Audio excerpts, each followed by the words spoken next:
Discussing or showing two Excel functions. One is the future value and the other one is the number of periods.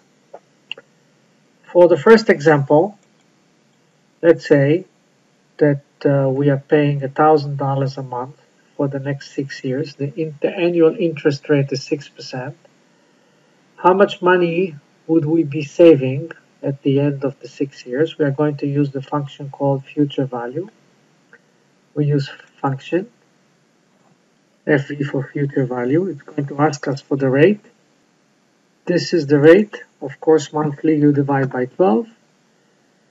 Number of periods is the number of years times 12. And for the payment, we're going to put minus the $1,000 we are going to be paying for the next 72 months, which is 6 years times 12. And at the end of the 6 years, we will be saving $86,408.86. The second example here is dealing with the number of periods. So with an interest rate of 6%, we'll be paying $1,000 a month. How many months do we have to save in order to have $60,000? We are going to go to function. This time we are going to use the number of periods, NPER. The rate is the annual rate divided by 12. The monthly payment is going to be $1,000. Present value, since we are not going to have any money, is going to be 0. And the future value we're going to put as minus the future value that we have here.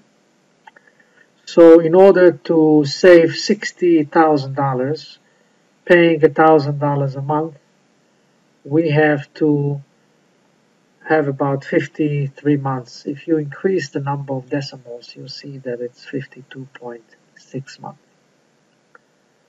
And in the next little section, after you do the exercises, we'll solve. This is the way to solve the two exercises that we have in column D for the future value and for the number of periods.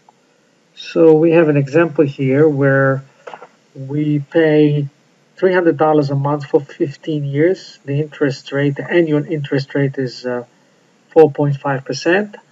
What would be the future value, the amount you will be saving by the time you paid $300 for the next 15 years? We are going to use the function financial future value.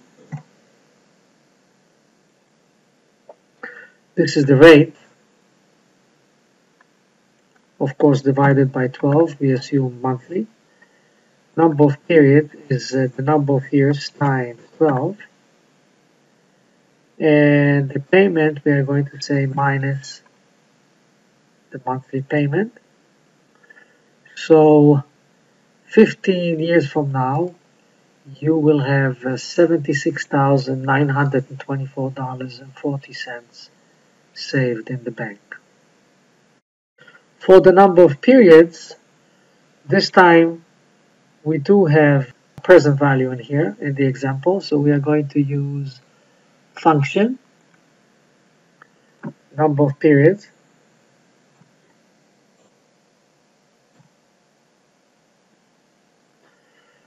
This is the rate divided by 12.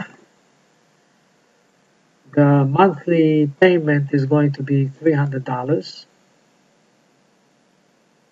The present value that we are going to have here is going to be $1,000.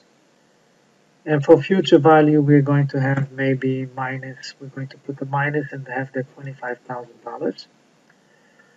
So we need about 69 periods to accumulate that amount of money. This is the solution to the